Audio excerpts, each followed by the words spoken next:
কখনো কখনো এটাও হয় আমি চোখ বুজে থাকি, দেখতে পাই না, দেখেও দেখতে পাচ্ছি না। তার পেছন দিকে কিছু কারণ থাকে।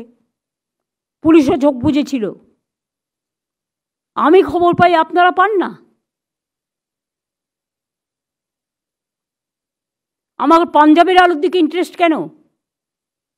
পাঞ্জাবের আলু নেবো যখন আমার প্রয়োজন, আগে আমার বাংলার চাষিরা যে আলুটা রেখেছে সেটাকে আমি সদ্ব্যবহার করব।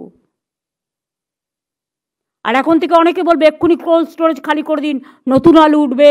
নতুন আলু উঠতে উঠতে ফেব্রুয়ারি মাস হয়ে যায়, আর এখনও শীতটা পড়েনি। বেশি শীত পড়লে আলুটা আসতে দেরি হয়, ফেব্রুয়ারির আগে পাওয়া যায় না। আমি জানি মেদিনীপুরের কিছু লোক গর্বে তার এই চক্রটার সাথে যুক্ত আছেন, যাদের সাথে পুলিশের একাংশও যুক্ত আছে। এবং বেচা, তোমাকে আমি কিছু বলছি না, তারকেশ্বর আলুর জায়গা, তোমাদের ওখান থেকেও অনেক আলু গেছে, দেখে নিও।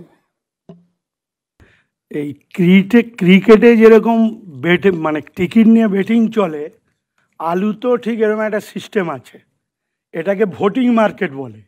এটা মূলত কলকাতার দিকে যে আলুগুলো আছে সেই মার্কেটগুলো করে, সেটা হচ্ছে মেমারি, কালনা, বুলবুলিতলা বলে কালনার একটা জায়গা আছে, আমাদের হুগলির বংচি, ভান্ডারহাটি, ধনিয়াখালী, তারকেশ্বর।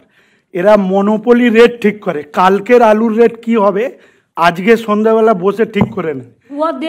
এই ওই চক্র ভাঙবে, ওই চক্র সিএস সাহেব এবং ডিজি সাহেবকেও আমরা দিয়েছি, বুঝলেন? দেখে নাও, এটা করলে আর কলকাতায় কোনোদিন রেটের ব্যাপারে সমস্যা হবে না, অ্যাকশন নিলে। চক্র সরকার চালাবে না, সরকার চালাবে।